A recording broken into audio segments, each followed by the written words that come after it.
We all have this picture-perfect idea of Kyoto, right? Serene gardens, ancient temples, this deep sense of tradition. But what if I told you that the luxury trip you're paying a fortune for isn't actually luxury at all? Today, we're using AI to slice right through the tourist trap noise and figure out what a truly priceless Kyoto experience really looks like. Just take a look at this. This is a real review for a hotel in Kyoto that costs over $1,000 a night. $1,000. It's a pretty shocking example of a massive problem. Just because you're paying a premium doesn't mean you're getting premium value, especially not in a city that's almost bursting at the seams with its own popularity.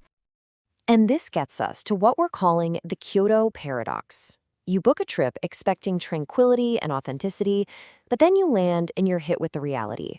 We're talking over 10 million foreign visitors last year alone. The reality is often just overwhelming crowds and experiences that feel, well, kind of watered down, made for mass tourism, not for a meaningful connection. Now, this paradox creates a trap, and honestly, even the most experienced travelers can fall right into it. You might find yourself at Nishiki Market, which was once famously called Kyoto's kitchen. But now, a lot of people say it's just serving overpriced, mediocre food to mobs of tourists. You're paying top dollar for an experience that's kind of lost its soul. So, how do you avoid that? Well, to cut through all the marketing hype and the 5-star ratings that don't always mean much, we're turning to a new kind of guide. We've developed an AI analyst we call Aipan. Its job is to look past the price tags and the popularity contests to figure out what truly makes an experience valuable. So, what did Aipan find? Its first and maybe most important conclusion is that we need a completely new way to think about this. It's time to stop chasing what everyone else calls luxury and start looking for what our AI calls intelligent luxury. See, what most people call fake luxury is all about surface-level stuff. A high price tag, a famous brand name, or how popular a place is. But Aipan's framework for intelligent luxury completely flips that.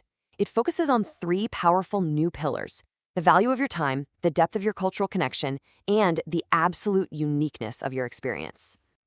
So let's break that down. Time value isn't about saving a few minutes here and there. It's about investing in true quality time, in silence, in privacy. Cultural depth is about moving from being a spectator to actually being a participant, to forging a real connection. And uniqueness, well, that's about finding those incredible experiences that become a story that only you can tell. Okay, so that's the theory. But how do we actually put this framework into action? Let's start with what's probably the biggest decision you'll make: where you stay. Because the goal isn't just to find a hotel, it's to find a sanctuary. Aipan's analysis shows us how different choices nail different pillars. Take the Hotel Mitsui Kyoto. It delivers time value with its huge, quiet garden and private onsen, a real escape. The Park Hyatt, that's all about uniqueness. It takes a famous public landmark, the Yasaka Pagoda, and turns it into your own private, breathtaking view. And then you have a classic ryokan like Saikoro, which is pure cultural depth, that personal hospitality, and an incredible kaiseki dinner served right in your room. All right, we found our sanctuary. Now let's talk about what you're actually going to do.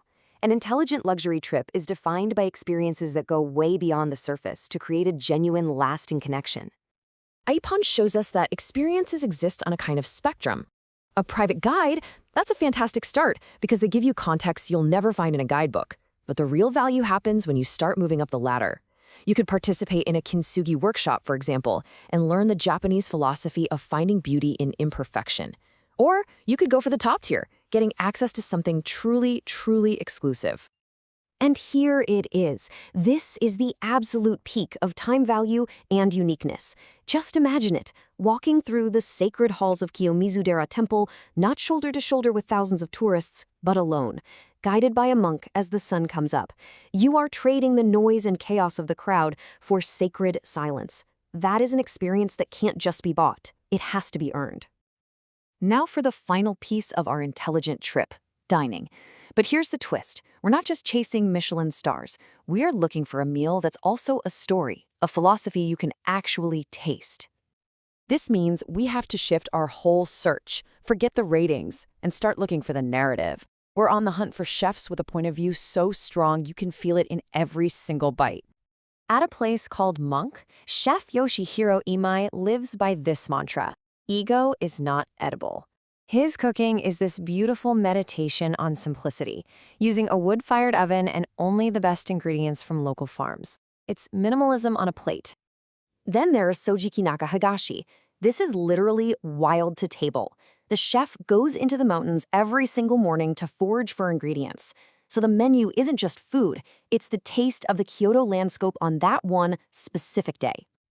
And finally, at Chef's Table by Katsuhito Inoue, the entire menu is built around Japan's 72 ancient micro-seasons. Think about that. The menu changes every 5 days, telling an incredible story of hyper-seasonality and the deep tradition of wasting absolutely nothing.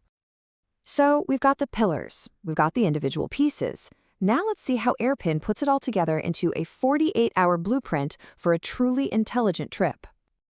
Day 1 kicks off with those unique private views and deep cultural context, and it ends with that philosophical dinner. Day 2 is all about that sacred silence with a private temple tour, followed by a hands-on art workshop, and then that final wild-to-table feast that connects you right back to nature. Do you see how each step builds on the last? It's not a checklist, it's a cohesive story.